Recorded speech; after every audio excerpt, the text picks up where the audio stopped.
I think we're all familiar with Prudential Financial. I'd like to bring up Shruti Rawoot. Shruti is the CIO, Chief Information Officer for Retirement. I'd like to bring up her colleague, Harry Dalessio. He is Head of Record Keeping for Retirement at Prudential. So Shruti and Harry, can you make your way to the stage, please? I think you're fully mic'd up, is that correct? Let's give it up, let's give it up.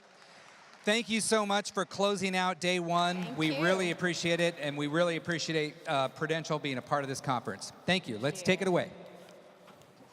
Thank you, it's a great conference. I'm very excited to be here. Having recently joined Pru, it's also my privilege to share the amazing things that the company is doing, and voice is one of them. And you must have seen some of that during the breakout session earlier on Alexa's skills. But what really ties all of our technology investments together is our purpose and mission for financial wellness. And financial wellness is somewhat a new term that describes a more personalized and integrated approach to help individuals like you and me understand our financial needs. And it is actually also quite a popular topic among the employers who understand that helping employees boost their financial confidence and security is not only good for the individuals, but also for the organization at large. And that's why the traditional benefits plans are moved away from offering just a retirement plan, but also include things like student loan management, budgeting help, and educational resources using gamification to engage the users more effectively. Joined here by me today is Harry Dalessio, and primarily to talk about why financial wellness is key and why it matters, and how voice is such an important, voice plays such an important role in financial wellness. But before we get going, before we get going, I wanted to share this video to set the stage.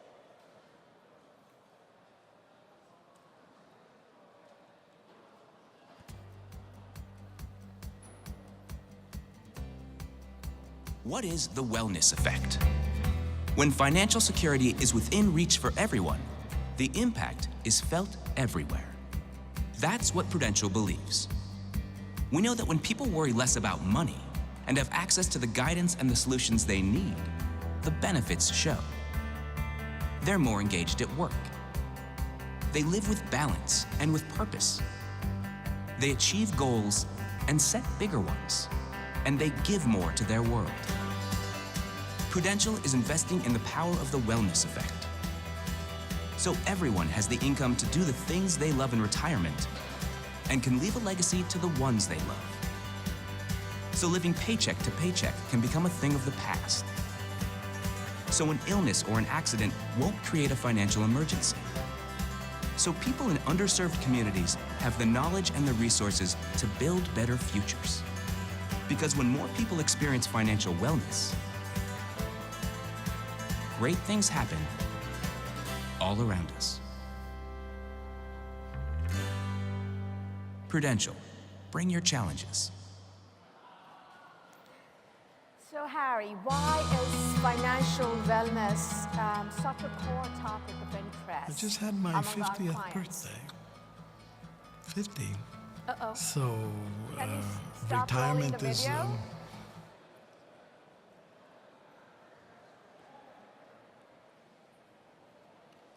Got a preview.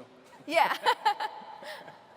So Al, coming back to, you just saw how important financial wellness is and what how much it can impact individuals' productivity and organizations at large. But why is it that such a core topic of interest among our clients? I think financial wellness, thanks Shruti, financial wellness is really become the buzz over the last couple of years. A lot of different definitions for what financial wellness means, and I think it's still in the early stages of being defined.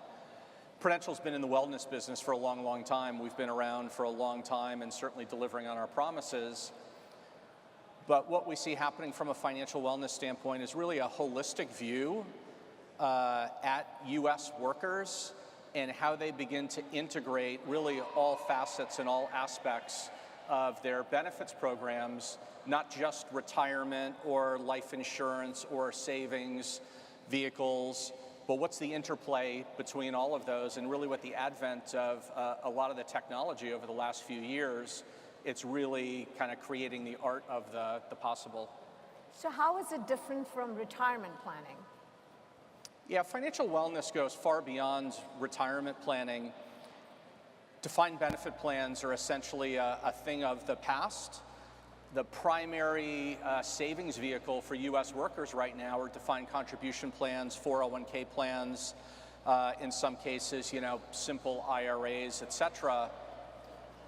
But that's just part of it. It really, financial wellness begins to take into account, it's hard to encourage someone to save for retirement. Human behavior and behavioral finance will show we're all essentially strangers to our future selves, are strangers to ourselves right now. And it's hard to encourage someone to save for a long-dated promise of retirement, however that will be defined 30, 40 years from now. But the immediacy around emergency savings, student loan debt, which are both critical, how do you begin to encourage those types of behaviors and those types of patterns? And one of the things Prudential is doing, given our footprint so large in the U.S. workforce, engaging with over 20 million U.S. workers right now, it's a huge data set for us to really understand the interplay between all types of benefits and all life needs to create not just financial wellness, but just overall well-being for individuals. So the topic is really expanded beyond the individual core product components, which has been much of the narrative for the last few decades. Yeah. So how many of you here have access to a benefit plan through work? How about a financial wellness program? Very few. So over last decade or so, how do you see our customer engagement the ways customers engage with us has shifted, and how did that change our ability to create a deeper impact? One of the big things that we've seen over the last few years, and you see this from some of the branding you probably saw earlier as it relates to Prudential, we've really made a concerted effort to humanize the conversation, to take it from products and services and capabilities to really engage our clients at the kind of the core human element and really connect with them from an emotional standpoint. We've done so much research with individuals over the last several years to really begin to get at the core of how do you engage customers, how do you engage individuals to begin to save and plan for their future. And just one simple example is, if we ask someone, and we asked them this through some of the surveys that we ran, how are you thinking about retirement and how are you saving for retirement? That typically usually drives anxiety. People are scared. It's a disconnect. It's so far out into the future, I just can't, relate to it. And it definitely kind of increases blood pressure and stress levels. But if you reframe the conversation and engage people from a financial wellness standpoint, now you're talking to them individually. Now you're connecting with them on a more personal level and thinking about how we engage the marketplace and consumers and workers as it relates to making decisions that will both kind of impact them over the short term, but certainly the long term. There's a lot of behavioral finance that goes into that as well, and just really the core human behaviors that are obstacles for us, whether it's financial wellness or anything else in our personal lives. How do you overcome those? And I think employers are really looking at it much more holistically, whether you participate in benefits through the workplace, through an association, individually on your own. We expect to see more and more of a community being built around a holistic view of individual needs, and how do you help simplify that for them? And this whole ecosystem of how we engage with each other has changed so much. So not too long ago, actually even today, we get retirement statements in snail mail. How many of you have read your retirement plan statements more than once in last 1 year? Few. But you know,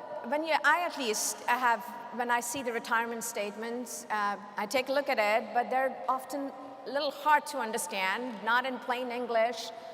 And most of the time you put them aside to come back to it later. Sometimes it's never.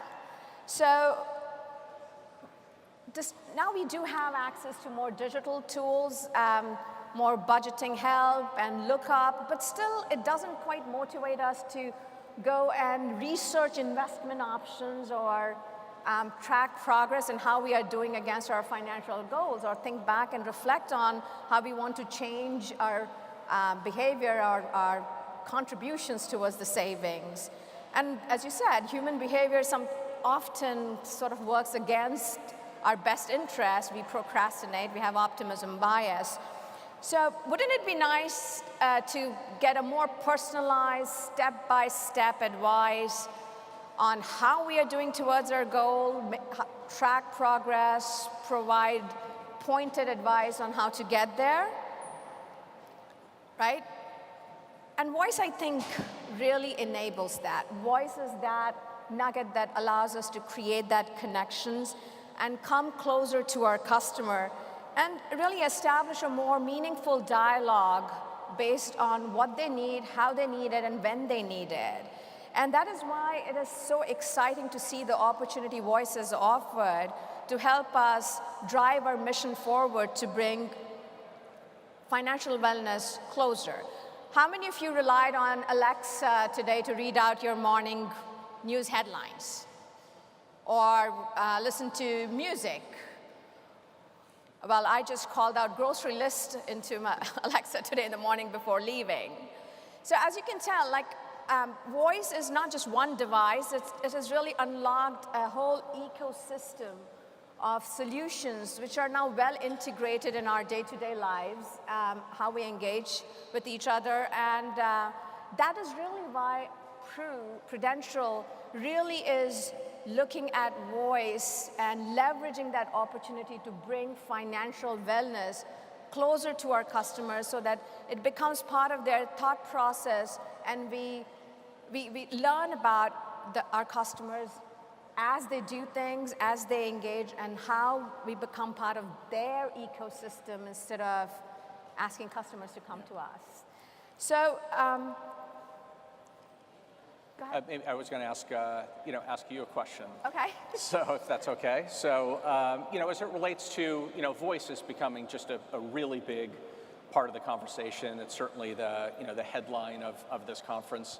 As you think of voice in financial services, why now, and why is the discussion going so far beyond, what's been in place for a number of years as it relates to, voice in call centers? Yeah, that's actually a very good question. I mean, I think really voice enables or has enabled three key pillars of customer engagement, and what I call the 3 I's: immediacy, intimacy, and integration. And immediacy is really all about serving up the information that you need it, when you need it, and all our attention spans have grown shorter and shorter. We've become increasingly caught up in so many different things. When you're driving, you're thinking about your kid's pickup schedule. At least 15 other things are vying for our attention. And at that time, if you have to wait for a more convenient time to get to some information that you needed, we've already lost the window of opportunity to engage the customer. And voice, it really enables that connection when you are able to provide information, serve it up to the customer in a way that they want and they need. And intimacy is, customers really want to work with the companies that knows them, right? That understands them, that understands their specific situation and provides them personalized solutions. And voice really, again, enables our ability to create that closer connection to the customers and learn about how they want to engage and how they want to interact and what works for them and what doesn't. And integration is really bringing this all together.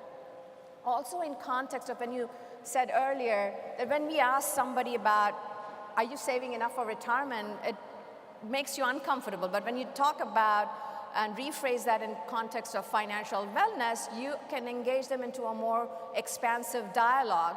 In order for us to really have that kind of a dialogue, we need to have all these different capabilities really come together seamlessly and in an integrated way so that it makes it easier for our customers to really bring their challenges to us. And maybe along those lines, certainly plenty of opportunities as it relates to voice in financial services and engagement as that continues to proliferate over the next several years and beyond. Maybe the opposite side of that. What do you view as some of the early challenges as it relates to voice? We're just learning. There are definitely the challenges of how do you balance the advantages of immediacy, intimacy, and integration with the concerns over data privacy and security. That makes people uncomfortable, and we're definitely learning in terms of what are the different solutions that are available to our partners in making it more secure, and there's still a lot of work that needs to be done, but this is the future. How about we go back and take a look at one of the videos, which you guys got a preview of a little bit, but it really shows what does it look like when you bring it all together and when you do it right.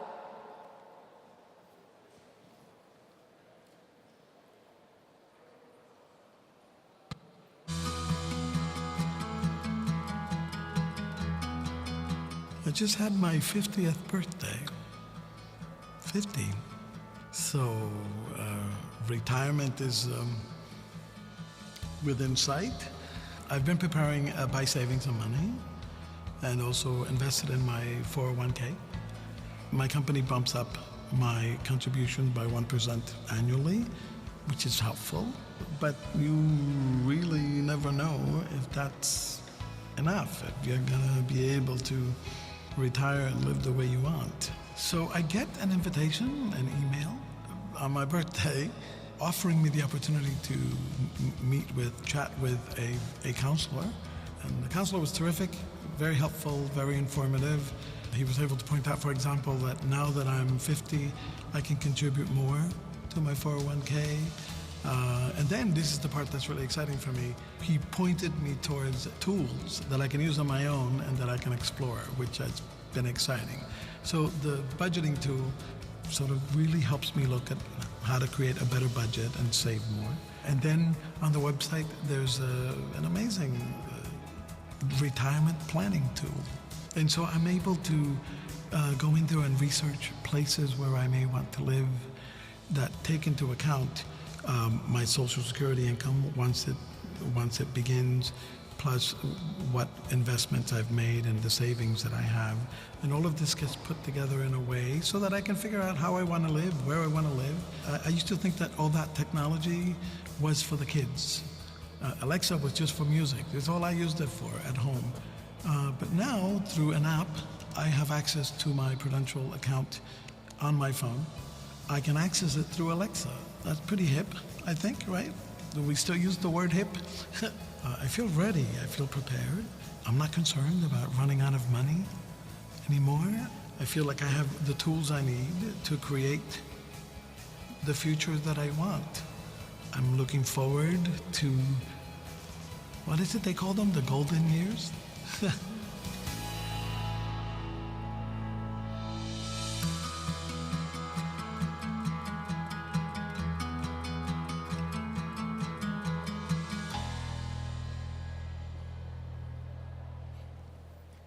So Shruti, certainly you saw it in the video, and we recently rolled out Alexa to connect it to retirement accounts for our clients.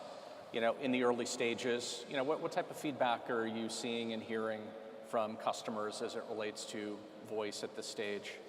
So, we just launched it in April, and it's still very new, but there's a lot of traction. We got a lot of good feedback. But what our employees or the clients that we're working with are really very interested in exploring the opportunities that voice offers to find out new ways of engaging their employees. So they're looking at adjunct ways of incorporating different opportunities to have a dialogue beyond the benefits and engagements ecosystem as well. And also to learn what are the different ways employees might want to interact with their employers.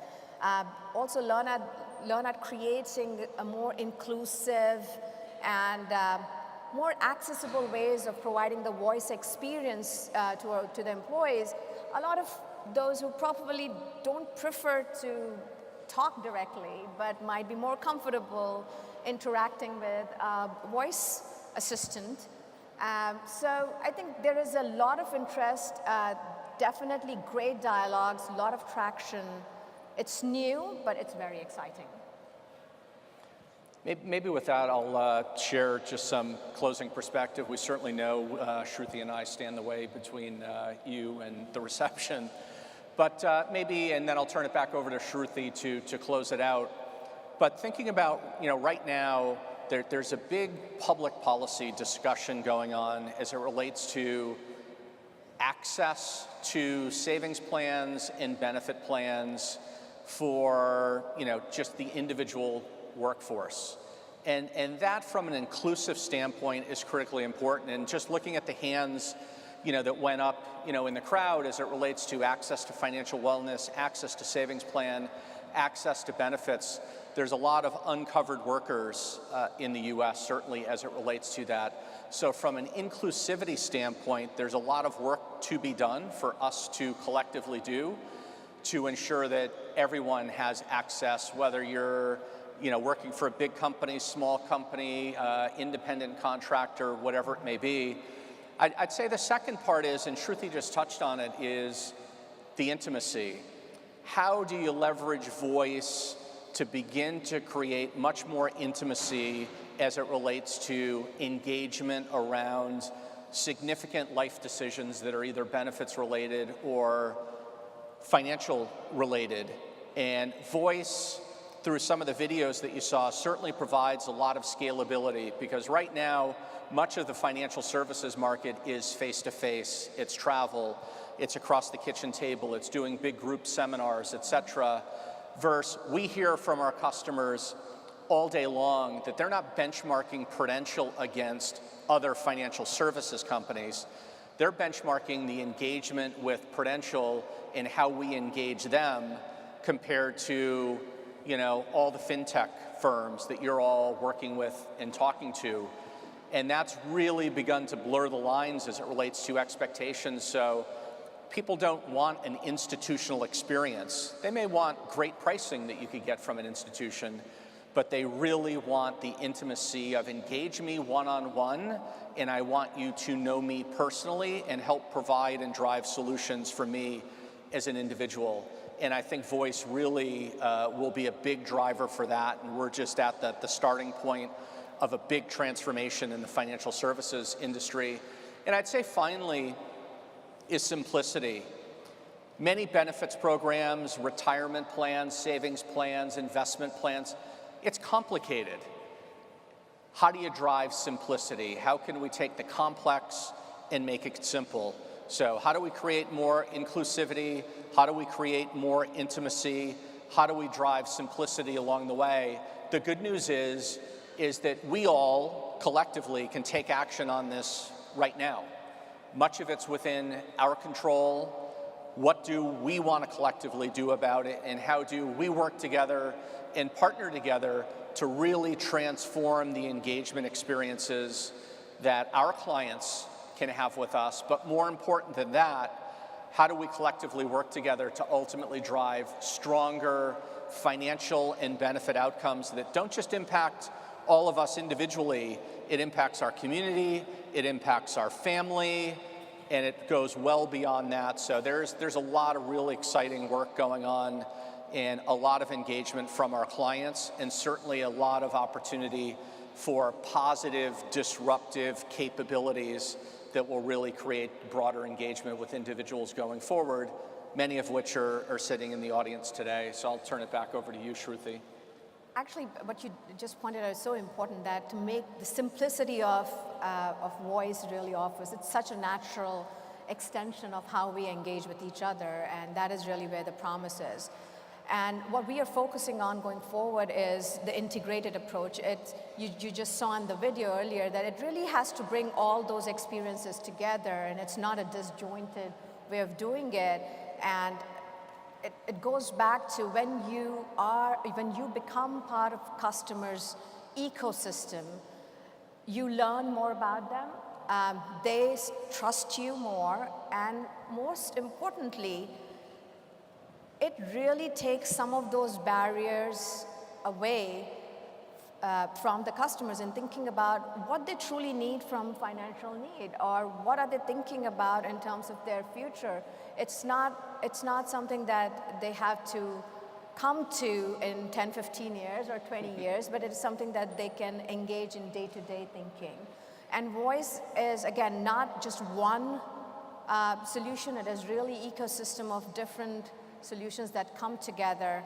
And at Prudential, one of the things that we're focusing on is to make sure that we really look at the designs in such a way that are focused on the ultimate outcome. And as we engage our customers better, we take financial wellness closer to them. And that's really what is very exciting, and something that really I'm passionate about, and I know everybody here is clearly interested in looking at how voice offers and unlocks so much more. So thank you guys, thank you for being here, and thank you, Harry, for joining me. And as Harry said, we don't want to keep you away from the reception, so enjoy next 2 days of the conference, and drive back safely. Thank you. Thank you. Thank you.